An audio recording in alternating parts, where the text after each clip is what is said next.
இன்றைக்கி நம்ம சரளா சமையலில் முளைக்கட்டிய பச்சைப்பயிறு தேங்காய் பால் குழம்பு செய்வது எப்படின்னு பார்க்கலாம் வாங்க. அதுக்கு ஒரு 200 கிராம் பச்சைப்பயிரை 8 மணி நேரம் ஊற வச்சு அதை ஒரு ஹாட் பாக்ஸில் போட்டு 8 மணி நேரம் மூடி முளைக்கட்டி எடுத்துக்கோங்க. அப்புறம் 2 மூடி தேங்காயில் 1 டம்ளர் முதல் பால் தனியாக எடுத்து வச்சுக்கோங்க. அப்புறம் அதுலேயே தண்ணி சேர்த்துட்டு 2 டம்ளர் 2ஆம் பாலும் எடுத்து வச்சுக்கோங்க.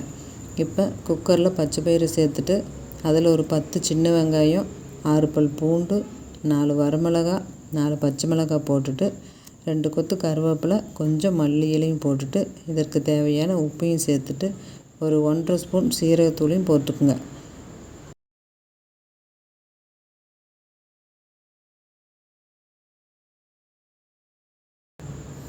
அப்புறம் குக்கரில் சேர்த்த இந்த பொருட்களோட 2ஆம் பால் 2 டம்ளரை ஊற்றிருங்க.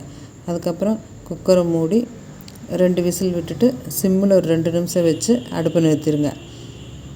ஒரு 10 நிமிஷம் கழித்து குக்கரை திறந்து மத்து வச்சு நல்லா கடைஞ்சி விடுங்க. இப்போ நம்ம ஏற்கனவே எடுத்து வச்ச 1 டம்ளர் முதல் தேங்காய் பாலை இது கூட சேர்த்து நல்லா கலந்து விட்டுட்டு 2 ஸ்பூன் தேங்காய் எண்ணெயை சேர்த்திக்கங்க. இப்போ சுவையான முளைக்கட்டிய பச்சைப்பயிறு தேங்காய் பால் குழம்பு ரெடி. இந்த குழம்ப சாப்பாட்டில் போட்டு சாப்பிட்டா நல்லா இருக்குங்க.